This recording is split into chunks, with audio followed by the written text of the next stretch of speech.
नमस्कार दर्शकों, आज हम धर्मराज जी और युधिष्ठिर की स्वर्ग की यात्रा की कहानी सुनाने जा रहे हैं। महाभारत युद्ध में विजय प्राप्त करने के बाद पांडवों ने 35 वर्षों तक हस्तिनापुर पर राज किया। उसके पश्चात कई भयानक अपशगुन घटनाएं घटने लगीं। भगवान कृष्ण को गांधारी के द्वारा और उनके पुत्र शाम को ऋषि से मिले श्राप के कारण यदुवंशी आपस में लड़कर समाप्त हो गए। फिर बलिराम ने समाधि धारण कर प्राण त्याग दिए। उसके बाद एक शिकारी द्वारा चलाए गए बाण से श्री कृष्ण ने भी देह त्याग दी। इस बात की सूचना जब पांडवों को मिली तो उन्होंने भी द्रौपदी सहित परलोक जाने का निश्चय किया। फिर स्वशरीर स्वर्ग जाने के लिए प्रस्थान कर गए। युधिष्ठिर ने स्वर्ग जाने के पहले अपने राज्य का भार युतुस को सौंप दिया और अभिमन्यु के पुत्र परीक्षित को राज्य का राजा बना दिया। इसके बाद पांडवों व द्रौपदी ने साधुओं के वस्त्र धारण किए और स्वर्ग जाने के लिए निकल गए। परंतु हस्तिनापुर से निकलने के बाद रास्ते में एक कुत्ता भी उनके पीछे पीछे चलने लगा। यह देख अर्जुन, अभिमन्यु, नकुल और सहदेव को बड़ा ही आश्चर्य हुआ। तब युधिष्ठिर ने उन्हें बताया, मेरा स्वामी भक्त कुत्ता है। फिर पांचों पांडव द्रौपदी सहित अनेक तीर्थों, नदियों, समुद्रों की यात्रा करते करते आगे बढ़ने लगे। चलते चलते लाल सागर तक आ गए। परंतु अंतिम यात्रा के समय भी अर्जुन अपने धनुष और अक्षय तरकसों के लोभ का त्याग नहीं कर पाए थे, जिस कारण लाल सागर के पास अग्निदेव प्रकट हुए और उन्होंने अर्जुन से धनुष, अक्षय तरकसों का त्याग करने को कहा। तब अर्जुन को न चाहते हुए भी इस दोनों का त्याग करना पड़ा। फिर पांडवों ने पृथ्वी की परिक्रमा कर उत्तर तरफ की यात्रा आरंभ की। इस तरह यात्रा करते करते पांडव हिमालय तक पहुंच गए, जहां उन्होंने केदारनाथ में भगवान शिव का दर्शन किया। फिर भगवान शिव ने उन्हें स्वर्ग का रास्ता बताया। पांडव आगे बढ़े तो उन्हें बालू से भरा समुद्र मिला। इसके बाद उन्होंने सुमेरु पर्वत के दर्शन किए। फिर वह स्वशरीर स्वर्ग की ओर बढ़ने लगी। तभी इंद्रदेव प्रकट हुए और उन्होंने पांडवों से कहा, मैं तुम लोगों को लेने आया हूँ। तब युधिष्ठिर ने कहा, प्रभु क्षमा करें, हम लोग आपके साथ स्वर्ग नहीं जा सकते, क्योंकि हम सभी मनुष्य हैं और हमें अपने बल पर ही स्वर्ग की यात्रा करना उचित रहेगा। देवराज इंद्र प्रसन्न हुए, वहाँ से चले गए।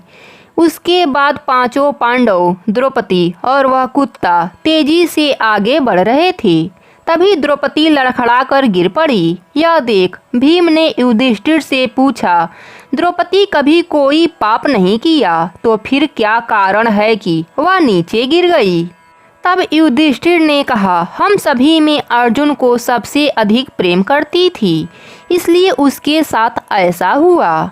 वह लोग आगे बढ़े। थोड़ी देर बाद सहदेव भी गिर पड़े। फिर से भीम ने युधिष्ठिर से सहदेव के गिरने का कारण पूछा। तब युधिष्ठिर ने बताया, सहदेव अपने जैसे विद्वान किसी और को नहीं समझता था, इसी दोष के कारण इसे गिरना पड़ा। कुछ देर बाद नकुल भी गिर पड़े। फिर भीम के पूछने पर युधिष्ठिर ने बताया कि नकुल को अपने रूप पर बहुत अभिमान था, इसलिए आज इसकी यह गति हुई। उसके थोड़ी देर बाद अर्जुन भी गिर पड़े। यह देख युधिष्ठिर ने भीम को बताया, अर्जुन को अपने पराक्रम पर अभिमान था। अर्जुन का मानना था कि वह एक ही दिन में शत्रुओं का नाश कर देगा, लेकिन ऐसा कभी नहीं कर पाया और इसी अभिमान के कारण अर्जुन की आज यह हालत हुई।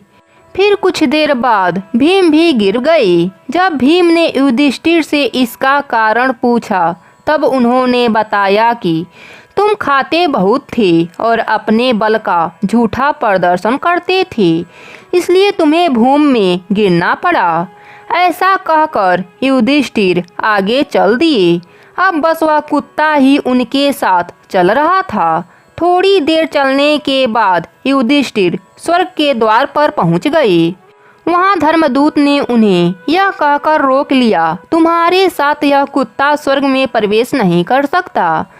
धर्मदूत की बात सुनकर युधिष्ठिर ने कहा, यह कुत्ता मेरा परम भक्त है, इसलिए इसे भी स्वर्ग जाने की आज्ञा दीजिए। लेकिन उन्होंने ऐसा करने से मना कर दिया। तभी कुत्ते के रूप में धर्मराज जी अपने वास्तविक रूप में आ गए। युधिष्ठिर जिसे अपना स्वामी भक्त कुत्ता समझ रहे थे, वह असल में धर्मराज जी थे। धर्मराज जी बहुत प्रसन्न हुए। इसके बाद धर्मराज जी युधिष्ठिर को अपने साथ स्वर्ग में ले गए। स्वर्ग पहुंचकर युधिष्ठिर को बड़ा आश्चर्य हुआ कि वहां दुर्योधन भी दिव्य सिंहासन पर बैठा था, जबकि द्रौपदी और उनके चारों भाई वहां नहीं थे। तब युधिष्ठिर ने देवताओं से कहा, मेरे भाई और द्रौपदी जिस लोक में गए हैं, मैं भी उसी लोक में जाना चाहता हूँ। मुझे उनसे उत्तम लोक में नहीं रहना है। तब देवताओं ने कहा, आपकी यही इच्छा है तो आप इस देवदूत के साथ चले जाइए, यह आपको वहां पहुंचा देगा। युधिष्ठिर उस देवदूत के साथ चल दिए। तब देवदूत युधिष्ठिर को ऐसे मार्ग पर ले गया जो बहुत ही दुर्गम और खराब था। उस मार्ग पर चारों ओर घोर अंधकार फैला हुआ था। सभी ओर लाशों का भंपार लगा हुआ था। सभी के शरीर से दुर्गंध आ रही थी। इसके अलावा लोहे के चोंच वाले कौवे और गिद्ध मड़रा रहे थे। वह असीबद नामक नरक था। वहाँ के दुर्गंध से तंग आकर युधिष्ठिर ने देवदूत से पूछा, हमें इस मार्ग पर और कितनी दूर जाना पड़ेगा और मेरे भाई कहाँ हैं? देवदूत बोला, देवताओं ने कहा है कि जब आप थक जाएं तब आपको लौटा लाऊं। अगर आप थक गए हों तो लौट चलते हैं। युधिष्ठिर ने ऐसा ही करने का निश्चय किया। जब वह वापस लौटने लगे तो उन्हें दुखी लोगों की आवाज़ सुनाई दी। वह युधिष्ठिर से बार बार यह कह रहे थे कि थोड़ी देर और रुक जाओ। तब युधिष्ठिर ने उनका परिचय पूछा तो उन्होंने कर्ण, भीम, अर्जुन, नकुल, सहदेव व द्रौपदी के रूप में अपना परिचय दिया। तब युधिष्ठिर ने उस देवदूत से कहा कि तुम पुनः देवताओं के पास जाओ।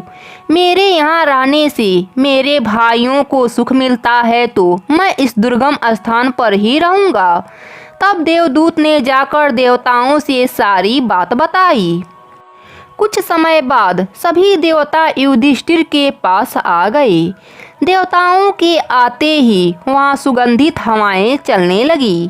चारों ओर उजाला हो गया। यह देख युधिष्ठिर ने देवताओं से पूछा कि यह सब क्या है। तब देवराज इंद्र ने युधिष्ठिर को बताया कि तुमने अश्वत्थामा का मरने की बात कहकर गलती से द्रोणाचार्य का वध करवाया था। इसी परिणाम स्वरूप तुम्हें भी छल से कुछ देर नरक के दर्शन करने पड़े।